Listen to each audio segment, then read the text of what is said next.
계속해서 이 사도행전 말씀을 중심으로 설교를 했었는데, 올해는 사도행전을 잠시 접고 이제 로마서 말씀을 이제 나누려고 합니다.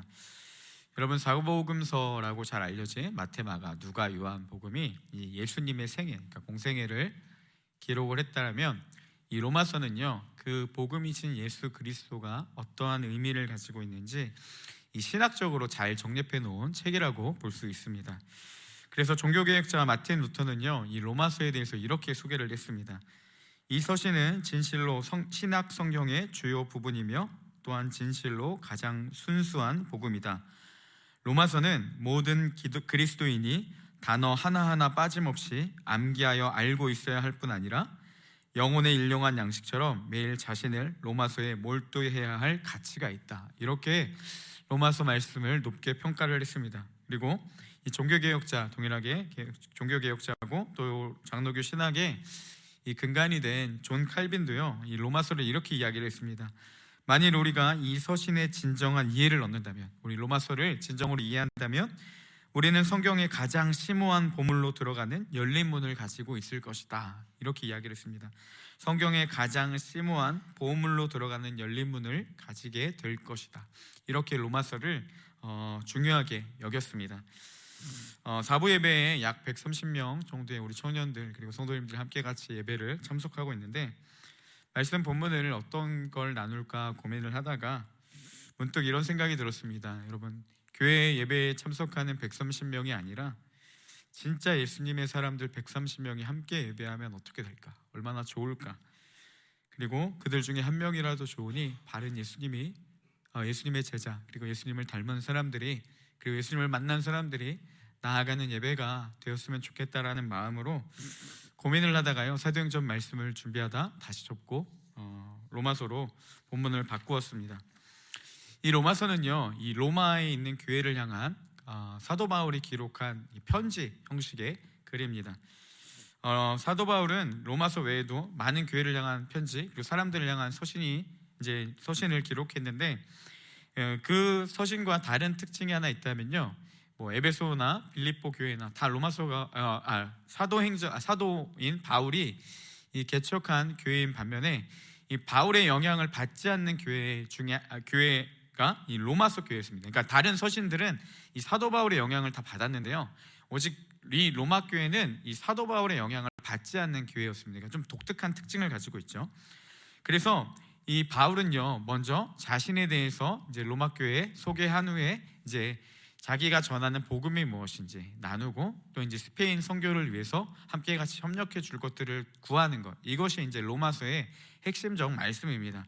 먼저 바울이요, 이제 오늘 말씀에서는 자신이 이런 사람입니다라고 소개를 하는, 우리가 마치 편지 때 앞에 인사말을 적듯이 서론을 기록했는데 1절에 이렇게 기록을 했습니다. 우리 1절 말씀 한번 읽었는데 또 한번 같이 읽어보겠습니다. 우리 함께 읽겠습니다. 예수 그리스도의 종 바울은 사도로 부르심을 받아 하나님의 복음을 위하여 택정함을 입었으니. 네, 말씀을 보면요, 사도 바울이 자신을 이렇게 정의를 합니다. 나는 누구냐? 예수 그리스도의 종이고 사도로 부르심을 받은 자이고 하나님의 복음을 위하여 택하심을 받은 자입니다. 이렇게 자신을 소개하는 것을 볼 수가 있습니다. 여기서 이게 한 가지 우리가 살펴볼 것이 있습니다. 그러면요, 사도 바울이 자신을 예수 그리스도의 종이고 사도로 부름받은 자이고 복음을 위해 택함을 받은 자다라고 소개를 하는데, 그런 인식이 언제부터 왔냐는 거죠. 사도 바울이 자신이 하나님의 복음을 위해 택함받고 나는 예수 그리스도를 위해 살아가는 자입니다 라는 인식이 언제부터 들었냐는 것입니다. 여러분, 아마 다 이렇게 굳이 대답은 하지 않으셔도 다 아실 겁니다. 다메섹으로 향하는 길에 만난 예수 그리스도, 그때 이후로요, 바울은 자신이 복음을 위해 택함을 받은 자라는 것을 알게 되는 그 인식이 그때부터 들어오기 시작했다라는 것이죠. 여러분, 예수님을 만나기 전에 바울은요, 율법주의자로 교회를 오히려 박해하는 사람이었습니다. 복음을 전하는 자가 아니라 복음을 전하는 사람들을 핍박하는 사람들이었죠. 예수님과 그리스도인을 이단이라 여겼고, 하나님의 아들이라 칭하는 그리스도를 여러분 신성모독이라 생각을 했습니다. 그래서 남녀노소를 막론하고 이 죽일 각오로 혈기에 가득 차서 그리스도인들을 다 잡아서 핍박을 하던 자였습니다. 똥인지 된장인지 분간을 못한다, 이 말처럼요, 뭐가 옳고 뭐가 그른지 이해하지 못하고 인식조차 할 수 없었던 사람이 이 사도 바울이었다라는 겁니다. 그리고 나서 자신이 하나님의 아들인 예수 그리스도와 그를 따르는 자들을, 이 교회를 핍박을 하는데 뭐라고 생각했냐? 그것을 하나님을 향한 열심이다라고 여겼다라는 것입니다. 그의 삶에 예수님이 찾아오게 되시죠. 그러자 예수 그리스도를 핍박하고 교회를 핍박하던 바울의 삶이, 이 복음을 전하는 자들을 박해하던 바울의 삶이 오히려 복음을 전하는 삶으로 변화되기 시작했다는 거죠. 무분별하고 그릇된 길로 가면서도 자신의 잘못됨을 알지 못했던 사도 바울이요, 그때서야 바른 길로 가게 되었고 자신을 예수 그리스도의 종이고 사도로 부름받은 자이며 복음을 위해 택함받은 자이라는 그 바른 인식이 들어오기 시작했다는 것입니다. 여기서 우리가 중요한 세 가지를 좀 살펴보려고 합니다. 여러분, 첫 번째, 바울의 모습을 보면서 우리가 알아야 될 게 무엇이냐? 예수님이 없는 행위는 다 헛되다라는 겁니다. 하나님을 향한 열심이 있었지만 그 안에 예수 그리스도가 빠져버리자 바울이 했던 행위는 무엇입니까? 예수님을 핍박하면서도 그것이 잘못됨인지 인식하지 못한 채 살아갔다는 거죠. 정말 무의미한 열심을 가지고 살았던 사람이 이 바울의 삶이었다는 것입니다. 바울은 하나님의 열심이라 생각했던 일이 교회에 박해였고 정말 무의미한 그 행위들을 했던 것처럼, 여러분, 예수 그리스도가 없는 신앙 행위는요, 이처럼 헛되고 헛될 뿐이다라는 사실입니다. 제가 최근에 읽은 책 한 권이 있는데 책 제목이 너무 마음에 들어서 제가 이 책을 바로 구입을 했습니다. 이제 아시는 유 목사님은 뒤에서 웃고 계신데 제목이 이렇습니다. 우리 목사님은 왜 설교를 못할까? 이게 책 제목이 저는 너무 끌리더라고요. 여러분, 제가 이런 말을 하면 한창호 목사님을 떠올리셔는 안 됩니다. 제 자신을 보고 이야기를 하는 겁니다. 왜 이렇게 설교를 못하지라는 생각으로 그 책이 너무 마음에 와닿아서요, 바로 사서 구입을 했습니다. 이번 주까지, 지난주에 이제 그 책을 다 읽고 설교 진짜 준비 잘해야 되겠다 이런 마음을 먹었습니다. 그래서 금요일에 설교를 어느 정도 다 마무리를 했어요. 제가 미리 다 마무리를 해놨는데 마음이 영 들지 않더라고요. 막 새벽에 특세 잠도 못 잤는데 아침부터 일찍 나와서 계속 열심히 나름 준비한다고 했는데 금요일까지 다 끝내라는데 이게 마음이 영 들지 않았습니다. 복음이신 예수님을 전하려고, 제가 원래 로마서 말씀 설교 준비하는 거 별로 안 좋아하거든요. 왜냐하면 여태까지 몇 번 했다가 너무 어려워서 다 포기했습니다. 그래서 전하다 말다 해서 이번에 좀 전하고 싶은 마음이 있었지만 포기할까 하다가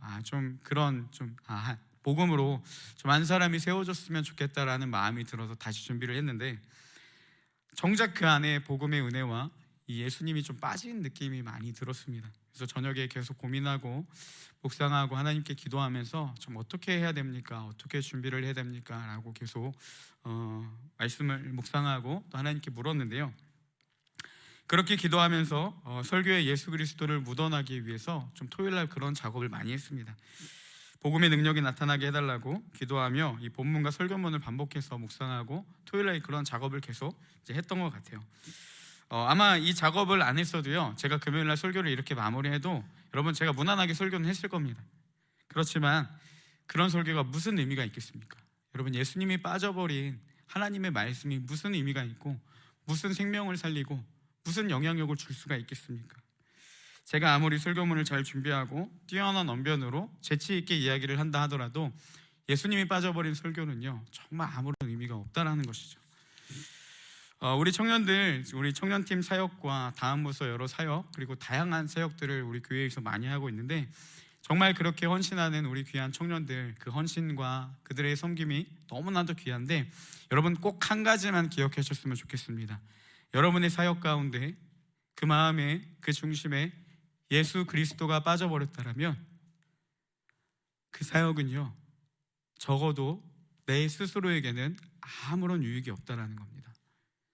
심지어 그 사역이 우리 청년부의 놀라운 부흥을 일으키고 여러분들을 통해서 다음 세대가 하나님의 놀라운 부흥, 예수 그리스도를 만나고 사람들이 벌떼같이 모이고 정말 주님을 그리스도라 시인하는 놀라운 고백이 있어도 정작 내 안에 예수님이 빠져버린다라면요, 그것은 나에게 아무런 유익이 없다라는 겁니다. 여러분들이 수고하고 헌신하고 교회를 사랑하는 마음으로 그렇게 사역하는 거 너무나도 잘 아는데, 여러분 반드시 명심해야 될 것, 그 안에 복음이신 예수 그리스도를 녹여야 된다는 겁니다. 마음이 예수 그리스도의 복음을 담고 사역을 해야 됩니다. 예수님이 없으면요, 정말 아무것도 아니라는 겁니다. 이런 맥락으로 우리 예배 가운데도 좀 다시 돌아봤으면 좋겠습니다. 주님이 예배 가운데 임재하셔야 되고 주님이 드러나는 것이 예배가 되어야 됩니다. 여러분, 우리가 이 자리에 앉아있는 이유도 무엇입니까? 그 복음이신 예수 그리스도 때문이라는 것이죠. 근데 그 주인이라고 고백하는, 우리가 주님이라고 고백하는 그분이 정작 우리 예배 가운데 나오지 못하고 문 밖에 있어서 마치 라오디게아 교회처럼 두드리고 있다라면 그 예배는 정말 아무 쓸데없는 예배에 지나지 않다라는 것입니다. 주님이 우리 안에 오셔야 예배가 된다라는 사실입니다. 여러분, 이제 예배 10분 전부터 함께 같이 이제 기도하며 예배를 준비하고 있습니다. 이제 새해 들어서 1월 달부터 벌써 이제 2주째 그렇게 진행하고 있는데, 우리 회장 지체들과 그리고 이제 각 팀의 단장분들이 기도회를 인도하고 있는데요. 여러분, 이 공동체는 어떠한 특별한 사람들의 모임이 아니고 온사랑교회는요, 1청년부, 2청년들, 임원들, 그로이스, 영재단, 예지원의 청년부가 아니라 우리 모두를 청년팀이라고 칭하는 겁니다. 그러면 함께 같이 예배를 세워나가는 것이지 일정한 특별한 사람들만이 세워나가는 게 예배이고 공동체가 아니라는 겁니다. 정말 주님의 깊은 임재가 있는 예배, 하나님이 함께 하시고 주님이 날마다 이곳 가운데 많은 영혼들을 만지시는 예배가 사모되신다면, 그리고 그런 공동체를 꿈꾼다면 여러분 꼭 적어도 10분 전에 오셔서 함께 같이 예배를 위해 기도하시길 바랍니다. 그런 한 사람들이 세워질 때요, 여러분 우리의 예배는 놀랍게 바뀔 것입니다. 그거는 어떠한 목사들이나 특정한 사람들이 하는 것이 아니라 우리 한 사람의 희생과 우리 한 사람의 결단을 통해 이루어진다는 걸 꼭 명심하시고 그런 예배들을 향한 꿈을 꾸시고 함께 같이 그런 예배를 세워나가는 우리 청년팀이 되기를 주님의 이름으로 축복합니다. 두 번째입니다. 이 복음은요, 바른 분별력을 갖게 해준다라는 겁니다. 복음이 없으면 아무것도 아니고, 두 번째는 무엇이냐? 이 복음은 우리에게 바른 분별력을 갖추게 해준다라는 거죠. 앞에서 이야기했던 것처럼 바울은요, 교회를 이단이라 생각하고 박해했습니다. 그러니까 뭐가 옳고 뭐가 그런지 알지 못한 채 자신이 잘못된 것을 옳다고 여기며 살았던 사람이 이 사도 바울, 그의 삶이었다는 것이죠. 그런 삶에 예수님이 찾아오자 바울이 깨달았던 한 가지는 무엇이냐? 내가 헛되게 살았구나, 내가 잘못된 길로 가고 있었구나라는 인식이 들어오기 시작했다는 겁니다. 여러분, 이 깨달음은요, 단순히 어떠한 지적인 인식이 아니었습니다. 그냥 내가 잘못하고 있었구나, 이게 아니라요, 그의 삶을 모두 바꿀 수 있을 정도의 능력이 그 가운데 임했다는 겁니다. 그냥 이거는 잘못이지, 이거는 잘못된 길이지, 이건 하나님이 원하시지 않는 길이지, 예수 그리스도를 만나면 이 인식이 들어오는 게 아니라요, 그러기 때문에 하나님의 뜻대로 살아가는 능력까지도 주어진다는 겁니다. 주님이 우리 가운데 왔을 때 어떤 능력이 나타나냐? 바른 분별력, 죄에 대한 인식과 올바른 길을 가게 되는 그 인식뿐만이 아니라 그 길을 걸어갈 수 있는 능력까지 우리에게 주어진다는 겁니다. 여러분, 주님은요, 우리가 인식하지 못하는 죄의 모습과 잘못된 길을 갈 때마다 바른 길로 이끌어 주시는 능력이 하나님이라는 사실입니다. 단순히 인식하는 게 아니라, 죄를 인식하는 게 복음이 아니라 죄의 길에서 벗어날 수 있는 능력이 주어지는 게 복음이라는 겁니다. 그게 우리가 믿고 우리가 구원자를 외치는 예수 그리스도라는 사실입니다. 그래서 그분을 만나면 어떻게 변화가 이루어지냐? 깊은 회개와 통회하는 마음이 동반되고 애통함으로 하나님 앞에 나아가게 되죠. 내가 이전에 모든 삶을 버리고 싶은 결단이 일어나고 하나님의 뜻대로 살고 싶은 자발적인 마음이 일어나기 시작합니다. 그래서 반드시 예수 그리스도를 만난 사람은 삶이 바뀌게 되어 있습니다.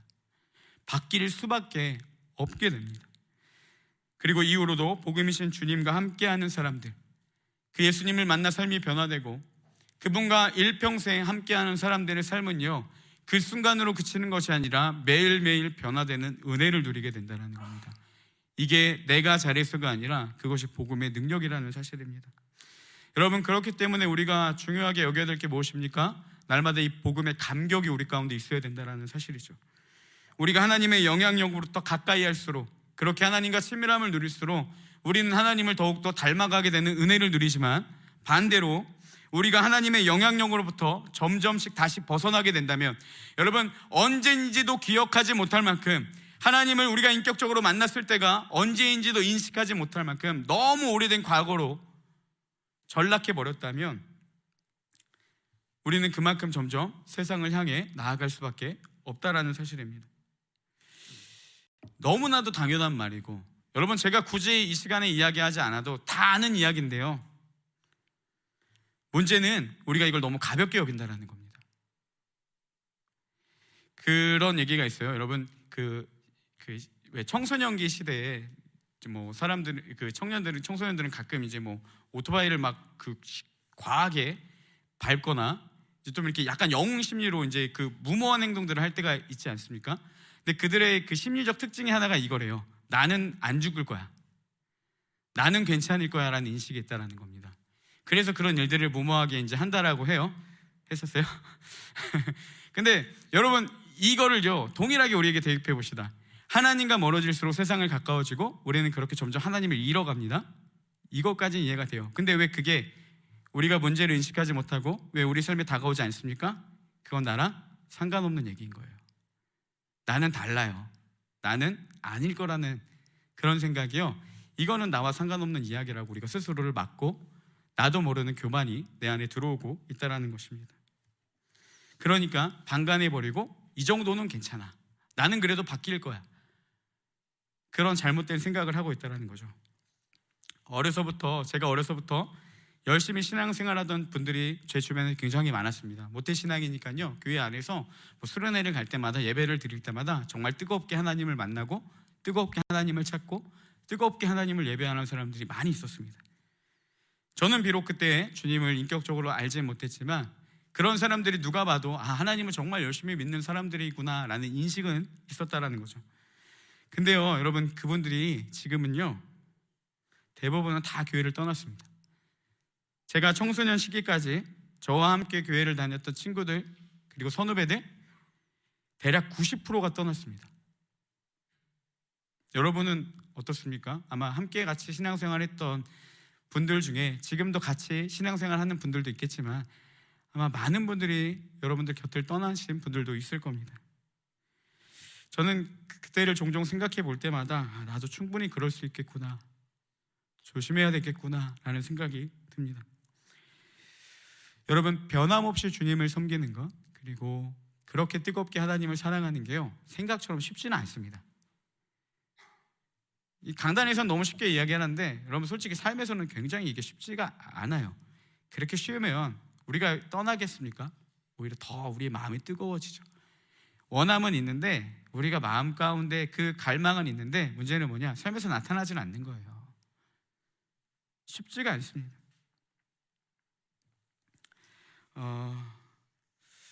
우리가 인식해야 될 한 가지가 있습니다. 여러분, 열심히 신앙생활을 하다가 믿음의 길을 떠나는 분들 모두 자기는요 주님을 떠날 것이라고 생각하지 못했다는 거예요. 우리 주변에 많은 사람들이, 하나님을 떠난 사람들이, 그들이 아마 그때 뜨겁게 하나님을 예배하고 만났을 때는 그들은요 누구도 자신이 하나님을 떠날 거라고 예상하지 않았을 겁니다. 아니, 오히려 강하게 부인했겠죠. 근데 점점씩 하나님을 떠나다 보니까 자신들도 모르게 떠났다는 겁니다. 그래서 우리가 날마다 이것들을 경계하고 끊임없이 하나님 안에 붙들린 바 되어서 주님의 복음 가운데 살아가는 능력이 우리 안에 주어지는 것이 굉장히 중요하다는 것이죠. 베드로 사도도 이렇게 이야기를 합니다. 사단은 지금도 우는 사자같이 삼킬 자를 찾고 있다. 그러니까 근신하고 깨어 있어서 믿음으로 굳게 서서 대적하라, 이렇게 이야기를 하고 있습니다. 여러분, 바울도요 이 점을 늘 경계했다라는 거예요. 우리 고린도전서 9장 27절 말씀인데요, 사도 바울이 이렇게 고백을 합니다. 세번역 성경으로 제가 읽어드리겠습니다. 나는 내 몸을 쳐서 굴복시킵니다. 그것은 내가 남에게 복음을 전하고 나서 도리어 나 스스로는 버림을 받는 가련한 신세가 되지 않으려는 것입니다. 여러분, 사도 바울이 얼마나 흔히 말해서 업적 있는 삶을 살았습니까? 복음의 놀라운 능력들이 나타났죠. 귀신들이 떠나가고 많은 사람들이 예수 그리스도를 믿는 놀라운 기적을 일으켰습니다. 그리고 성경의 대부분의 여러분 신약 성경을 거의 모든 것을 다 적었을 정도로 바울은 영향력 있는 삶을 살았습니다. 그런 바울이요 뭐라고 이야기를 합니까? 나는 내 몸을 쳐서 굴복시킨대요. 왜냐하면 내가 남에게 복음을 전하지만, 내가 놀라운 부흥을 경험하고 복음의 능력이 나타나고 병자들이 고침을 받고 그런 놀라운 복음의 능력이 나타나면서도 도리어 나 스스로는 버림을 받는 일이 올까봐, 그런 가련한 신세가 될까봐 나는 내 몸을 쳐서 날마다 복종시킵니다 라고 합니다. 무슨 말입니까? 내가 그렇게 많은 영향력을 미치지만 하나님이 없는 나의 삶이 두렵다는 거죠. 내가 그렇게 되지 않기 위해서, 착각하지 않기 위해서, 마치 그 능력이 하나님이 주시는 것인데 내가 그런 경건하고 거룩한 사람이라고 착각들지 않기 위해서, 복음이 날마다 내 삶에 영향력을 나타나기 위해서 나는 내 몸을 쳐서 늘 굴복시킨다, 이렇게 이야기를 하고 있습니다.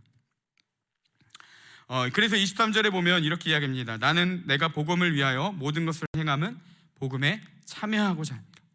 여러분, 사도 바울이 그토록 노력했던 게 무엇입니까? 예수 그리스도, 복음이신 예수 그리스도 안에 날마다 거하는 삶, 자신의 모습을 날마다 쳐서, 때로는 그런 게으름 가운데서도 끝까지 자신을 쳐서 예수 그리스도의 복음에 영향력 있게 살아가기 위해 힘쓰는 삶이 바울 가운데 있었다라는 거죠. 그리고 바울의 유언서와 같은 디모데 전후서에서 바울은 죽음 앞에서 자신의 삶을 이렇게 기록하고 있습니다. 디모데후서 4장 6절에서 8절 말씀인데요, 우리 조금 길지만 함께 같이 읽어보겠습니다. 전제와 같이 내가 벌써 부어지고 나의 떠날 시각이 가까워졌도다. 나는 선한 싸움을 싸우고 나의 달려갈 길을 마치고 믿음을 지켰으니 이제 후로는 나를 위하여 의의 면류관이 예비되었으므로 주 곧 의로우신 재판장이 그날에 내게 주실 것이며 내게만 아니라 주의 나타나심을 사모하는 모든 자에게도니라. 바울이 복음에 영향력 있는 삶을 살기 위해서 몸부림을 쳤고 자신을 굴복시켰습니다. 그로 인해서 아름다운 삶을 마무리했죠. 이렇게 이야기하죠. 나는 선한 싸움을 싸우고 나의 달려갈 길을 마치고 믿음을 지켰다 라고 고백을 합니다.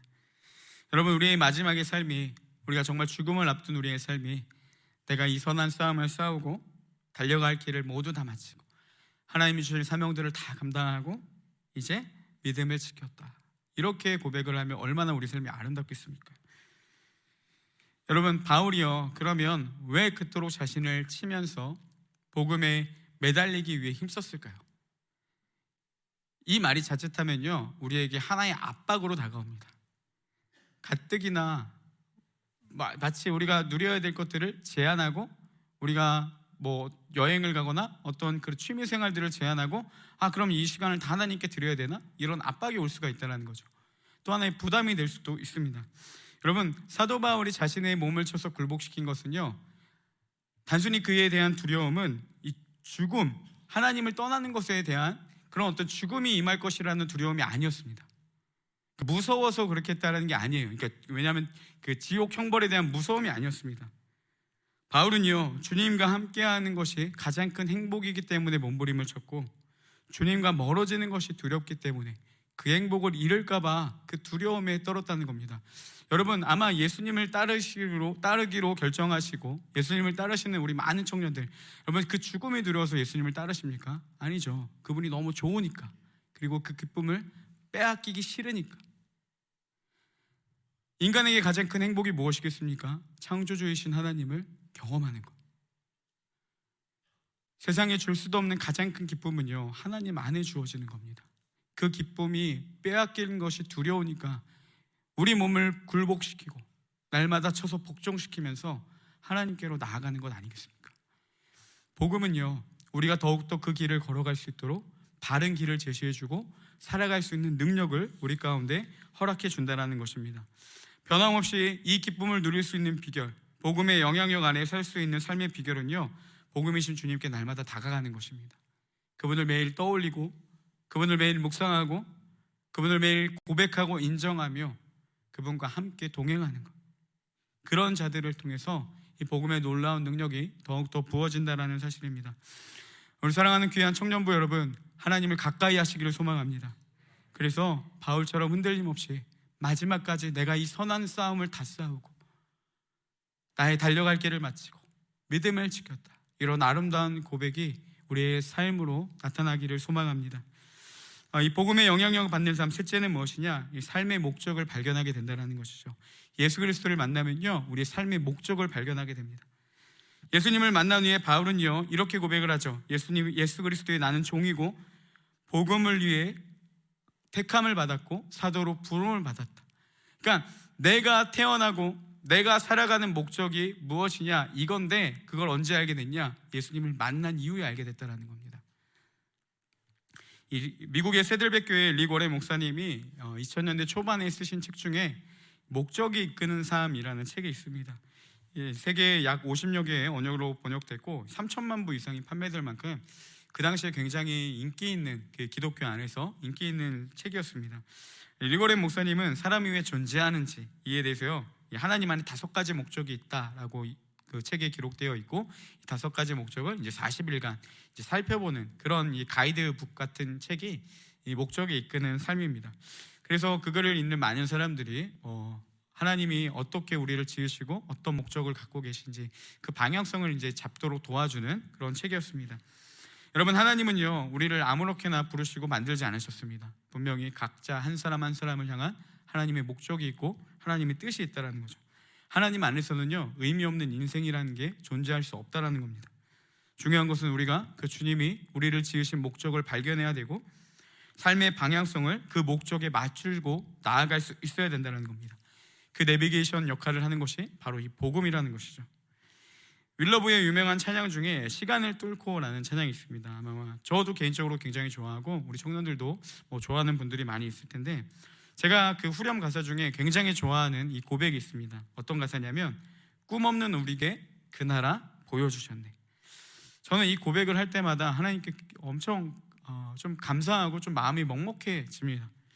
왜냐하면 초등학교 이후로 저는 꿈이라는 게 없었습니다. 하고 싶은 것도 미래에 대한 계획도 없었고, 여러분 20살, 21살 한참 하고 싶은 것이 많은 나이인데 왜 사는지 몰라서 종종 죽고 싶다라는 생각도 한 적이 있습니다. 그런 제 삶에 주님의 은혜로 찾아와 주셨고 인격적으로 만나 주셨고, 그때 주님이 제 삶의 소망이 되어 주셨습니다. 아무 생각 없이 살던 제가요, 제게 하나님이 찾아와 주시자 왜 살아야 되는지, 어떻게 살아야 되는지를 알게 되었고, 주님이라는 그분 자체가 제 삶의 이유가 되어 주셨습니다. 네가 왜 살아야 되냐? 하나님이 살아계시니까. 그렇게 다가오게 되었습니다. 어느 날 문득 혼자서 이제 성경 공부를 하고 있는데 평생 이렇게 살았으면 좋겠다. 그 시간이 너무 행복하더라고요.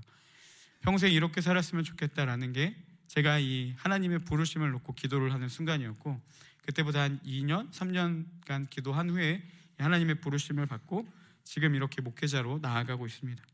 목회하는 동안에도 너무 하나님께 감사한 것은요, 제게 계속 꿈을 주신다는 거죠. 어떠한 기대감을 주시고 어떠한 목적을 보여주셔서 그것대로 계속해서 나아갈 수 있도록 이끌어 주셨습니다. 솔직히 제가 꿈꾸는 것처럼 이루어진 것들은 많이 없습니다. 여러분, 제가 꿈꾸는 것처럼 이루어졌으면요, 여기 가득 차야 됩니다. 많은 사람들이 뜨겁게 예배를 해야 돼요. 제가 생각한 대로 하나님 이루어주지 않았지만 제가 하나님께 감사한 건 무엇이냐? 사역 가운데 하나님이 함께 하심을 알게 하셨고, 제가 기대하는 것처럼 역사하진 않으셨지만 하나님은 여전히 제 사역 가운데 함께 하시고 일하셨음을 좀 깨닫게 해주시는 은혜가 있었다는 것이죠. 여러분, 꿈이 있는 삶은요, 굉장히 행복한 삶입니다.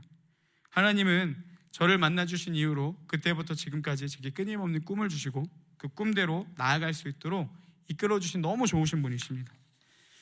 저뿐만이 아니라 하나님은 여러분들에게도 그 꿈을 꾸기를 원하십니다. 그리고 그 꿈을 이루어 나가기를 기뻐하시는 분이라는 사실이죠. 그래서 방향을 잃는 우리 삶 가운데 찾아오셨고 우리를 그리스도인으로 부르셨으며 하나님 안의 목적을 향해 걸어가도록 우리를 끊임없이 이끌어주시고 계십니다. 바울을 향한 하나님의 꿈은 이방인의 선교였고, 바울은 하나님과 그 꿈을 함께 같이 이루어 나가는 삶을 살았던 것처럼 주님은 순종하는 삶을 통해서 하나님께 영광을 돌리고 또 우리가 예수 그리스도의 증인, 이 복음의 삶을 살아가기를 원하시고 그 꿈을 꾸고 계시다라는 것이죠. 우리가 주님을 여러분 인격적으로 만났을 때 어떻게 고백을 하셨습니까? 각자의 다 고백이 있겠지만 대부분 이렇게 요약할 수 있습니다. 이제 나를 위한 삶이 아니라 하나님의 뜻대로 살겠다라고 고백을 하셨을 거예요. 주님이 내 삶의 주인 그리고 전부이기 때문에 나는 죽고 예수로 살아가겠다, 그런 결단들을 다 하셨을 겁니다. 그런 고백을 하고 그런 꿈을 꾸던 우리의 삶을 좀 한번 돌아봤으면 좋겠습니다. 여러분, 그 꿈이 우리도 지금에도 여전히 존재하고 있냐는 것이죠. 예수님 만났을 때 그 기쁨과 감격으로 하나님, 이제 내가 주님의 뜻대로 살겠습니다, 그 기대감이 아직까지도 있냐는 것입니다. 예수님께 했던 고백처럼 하나님의 중심으로 살아가고 있는지, 아니면 어느 순간 돌이켜보니까 여전히 내가 중심된 삶을 살아가고 있었는지,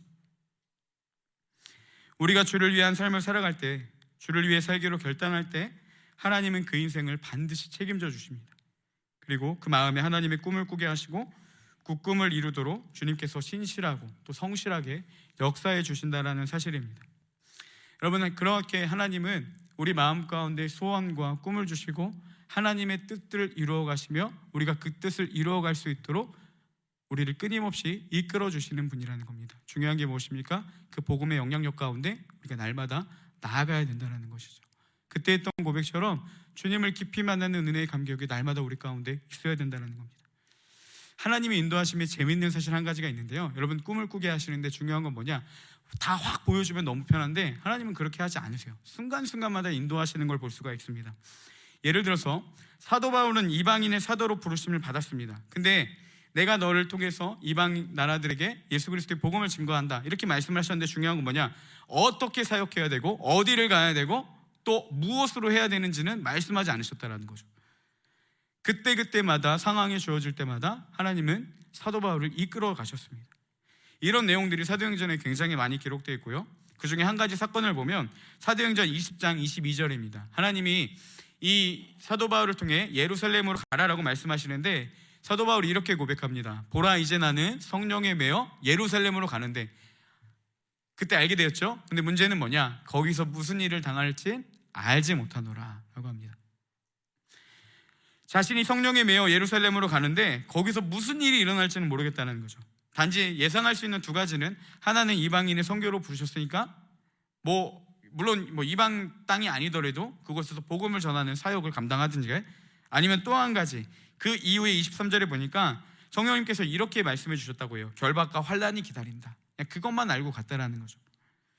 바울은 그 길을 걸어가며 하나님의 꿈을 또 계속해서 이뤄갑니다. 그래서 그 이후에 로마로 가게 되고 또 그곳에서 많은 복음을 전하다가 하나님 안에서 삶을 마감하게 됩니다. 여러분, 하나님은요, 우리 모두를 예수 그리스도의 복음의 증인으로 부르셨습니다. 복음대로 살아가길 원하고 그 복음대로 삶을 살아내며 증명하며 하나님의 살아계심을 나타내기를 원하신다는 것이죠. 문제는 그런 삶을 살기 위해서 우리가 어떻게 해야 되는지 구체적인 적용이 되지 않는다는 거죠. 그렇게 살기 위해서는 어느 대학에 가야 되고, 우리가 그럼 무엇을 전공해야 되고, 또 어떤 직업을 선택해야 되고, 이런 구체적인 건 말씀하지 않으셨다는 거죠. 이야기를 해주면 편하겠는데 맨날 그때마다 우리가 고민되고 갈등되는 문제 아니겠습니까? 모든 것을 다 보여주시지는 않으신다는 겁니다. 저도 하나님의 그 사역자로 부르심을 받고 사역을 하는데 하나님께서 어떤 교회 가서 어느 부서를 감당하고 또 언제까지 그 교회에 있다가 저쪽에 가고 또 언제 담임 목회 가고 아니면 개척을 하고, 이런 말씀은 하나도 하시지 않으셨어요. 그냥 그 부르심 하나 믿고 가면서 그때마다 오는 것들을 향해 하나님 앞에 간구할 때 주님의 인도하심을 받으면서 지금까지 이렇게 걸어오게 되었습니다. 하나님은 우리를 복음의 증인으로 부르셨는데 문제는 뭐냐면 이게 현실에 적용이 잘 안 되는 거예요. 증인으로 살아가기 위해서 어떻게 해야 되는지가 잘 적용이 되지 않습니다. 그래서 우리에게 필요한 게 무엇입니까? 그분과 날마다 교제하며 하나님 앞에 물어야 된다는 거예요. 어떻게 나아가야 될지. 그때마다 주님은요, 우리의 방향성을 보여주시는 분이라는 사실입니다. 삶의 많은 갈등들과 많은 선택의 기로에 서 있고 또 불안한 미래 속에서 우리가 과연 어떻게 살아가야 되는지 끊임없이 고민하는 게 인생입니다. 대학과 전공의 선택, 취업의 문제, 취업 후 어떻게 이직을 해야 되나, 아니면 그 직장을 버텨야 되는지, 승진해서 직장에 내가 과연 오래 버틸 수 있을지, 아니면 다른 데에 이직을 해서 또 나아가야 되는지, 여러분 끊임없이 인생에 이 결정적인 순간의 선택들이 많이 찾아온다는 거죠. 그리고 그 이후에도 결혼에 대한 문제들, 자녀 양육, 그리고 또 노후의 문제까지 너무나도 중요한 선택들과 알 수 없는 미래 속에 우리가 살아가는데, 중요한 건 뭐냐? 하나님이 우리를 복음의 증인으로 부르셨는데 도대체 뭘 하고 계시냐는 겁니다. 그럼 우리가 어떻게 해야 될지는 알려주지 않고 던져놓고 가는 느낌이라는 거죠. 우리도 모르는 사이에 그렇게 인식하고 있지 않습니까? 하나님은 정말 이 일과 상관없는 것처럼. 기도해도 예의상 기도는 하는데 하나님이 정말 우리에게 인도해 주시고 알려줄 거라는 확신은 잃은 채 마치 그 모든 결정은 내가 해야 되고 하나님은 그냥 복음을 위해 살아 던져놓고 가시는 분 같아 보인다는 거죠. 이런 불안한 선택과 불안한 갈등 앞에 여러분 우리가 해야 될 게 무엇이냐? 끊임없이 하나님의 도우심을 구해야 된다는 겁니다. 내가 복음을 위해 살아가기 위해서 어떠한 결정을 내려야 되고 어떠한 인도하심을 받아야 될지 하나님 앞에 끊임없이 묻고 끊임없이 그 인도하심을 받아야 된다는 것이죠. 어떻게 증인된 삶을 살아갈 수 있을지 하나님과 묻고 교제하며 나아가야 된다는 겁니다. 여러분, 복음의 증인된 삶이라는 것은 하나님의 그 목적은요, 교회 안에서만 이루어지는 이론이 아니라는 거예요. 우리가 복음의 증인대로 살아야 됩니다. 하나님 그 길을 인도하십니다. 네, 여기서만 끝나는 것이 아니라 그게요, 현실 가운데 나타나기 위해서 우리가 나아가야 된다는 겁니다. 우리가 너무나도 많이 안 되는 게 뭡니까? 여기서 놀라운 이론들은 많이 나옵니다. 예수 그리스도를 위한 삶은 이거고, 우리는 이렇게 살아야 되고, 우리는 이렇게 나아가야 된다 아는데 여기서만 통용이 돼요. 세상 밖에서는 전혀 상관없는 이론으로 우리가 인식할 때가 많이 있다는 거죠. 오늘도 이야기했죠. 하나님 안에서 분명히 바른 목적을 가지고 하나님이 우리에게 목적, 꿈을 갖고 계시고 그 복음으로 꿈을 꾸며 나아가게 하신다. 복음의 증인된 삶을 살아가게 하신다라고 나눴는데 그게 삶에서는 구체적인 적용과 대입이 되지 않는 겁니다. 너무나도 정반대로 여기서만 통용되는 말로 쓰일 때가 많이 있다는 거죠. 삶과 동떨어진 이론, 너무나도 구시대적인 발상, 마치 2000년 전에만 통용되던 말씀이 성경으로 전락되어 버렸습니다. 그러니까 삶에 아무런 영향도 주지 않는, 우리도 모르는 사이에 스스로 그렇게 인식을 하면서 말씀과 삶은 다르다라고 생각을 하며 살아가고 있다는 거죠. 여러분, 하나님은요 결코 우리의 삶을 버려두지 않으십니다. 하나님은요 우리를 향한 꿈이 있으시고 그 목적을 알아가며 우리와 함께하기를 원하신다는 사실입니다. 한 번에 왜 다 보여주지 않으시겠습니까? 다 보여주면 하나님 안 찾잖아요. 여러분, 그런 선택의 순간마다 내가 어떻게 해야 될지 갈등이 되지 않으면 우리가 하나님 안 찾잖아요. 그러니까 그 순간마다 하나님 찾게 하기 위해서, 그리고 그분의 인도하심을 받기 위해서, 뭐 이런 선택의 순간뿐만이 아니라 그럼 내가 있는 곳에서 어떻게 살아야 되는지, 이 사람은 내가 어떻게 대하고 내가 어떻게 전도를 해야 되고 내가 어떻게 그리스도인다운 삶을 살아갈 수 있을지 넘어져도 보고 다시 한번 노력도 해보고 또 뭐 멸시도 당해보고 그러면서 하나님을 끊임없이 찾으며 주님과 친밀함을 누리는 것, 그렇게 하나하나 내 삶이 바뀌고 그분의 인도하심을 받는 삶, 이게요 복음으로 영향받는 삶이라는 사실입니다. 하나님은 그런 삶을요 그런 모든 과정들을 통해서 신실하게 이끌어 가신다라는 사실입니다. 복음은 비현실적인 이론이 아니에요. 복음은 실제고 복음은 삶입니다. 복음은 지식이 아니라 살아내는 것이에요.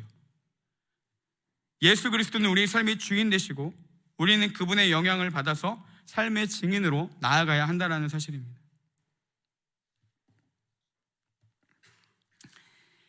이게 쉽지 않지만 여러분, 우리도 살아낼 수 있습니다. 사도 바울이 그렇게 살았던 것은요 그가 위대한 사람이기 때문이 아니라 위대한 하나님의 손에 붙들린 자였기 때문입니다. 하나님은 우리에게 꿈을 두고 방관하지 않으세요. 반드시 그 꿈을 이루기 위해 우리를 끝까지 괴롭히실 겁니다. 중요한 건 뭡니까? 우리가 그 하나님의 손길에 반응해야 된다는 거예요. 그때 우리가 그 하나님의 말씀에 반응할 때, 우리가 그 하나님의 그 꿈에 반응할 때 우리도 사도 바울과 같은 그런 삶을 살아낼 수 있다는 것입니다. 오늘 말씀 우리 1절을 한 번 더 같이 보겠습니다. 우리 1절 말씀을 한 번 더 같이 읽겠습니다. 예수 그리스도의 종 바울은 사도로 부르심을 받아 하나님의 복음을 위하여 택정함을 입었으니. 여러분, 이 소개가 우리 교회 안에서는 굉장히 멋있는 고백입니다. 그죠? 예수 그리스도의 나는 종이다, 사도로 나는 부르심을 받았다, 나는 복음을 위해 특별하게 택함을 받았다. 근데 여러분 가만히 보시면요, 여러분 종은 되는 겁니까? 되어지는 겁니까? 내가 종이 되고 싶다고 되는 겁니까? 주인이 거부하면요. 종의 주권은 종에게 있는 것이 아니라 주인에게 있는 겁니다. 이해되시죠? 주인이 종을 거부하면요 종이 아무리 원해도 종이 될 수 없다는 거예요. 그럼 이렇게 볼 수 있겠죠? 바울이 예수 그리스도의 종이 되었던 것은 바울의 의지가 아니라 하나님의 선택이라는 겁니다. 바울의 능력이 있어서 예수 그리스도의 종이 된 게 아니라 하나님이 예수 그리스도의 종으로 바울을 세우셨기 때문에 된 거라는 거죠. 이해되시죠? 여러분, 그럼 또 이렇게 이야기하죠. 사도로 부르심을 받았다. 여러분, 내가 사도가 되기 위해서 결단했나요? 하나님, 예수님 내가 이렇게 살아가니까, 내가 이제 알았으니까 이렇게 살게요, 내가 이렇게 했습니다, 그래서 나를 사도로 택해 주세요라고 했나요? 오늘 말씀에 보면 사도로 부름을 받았다는 겁니다. 이 모든 주권이 누구에게 있습니까? 하나님으로부터 있다는 거예요.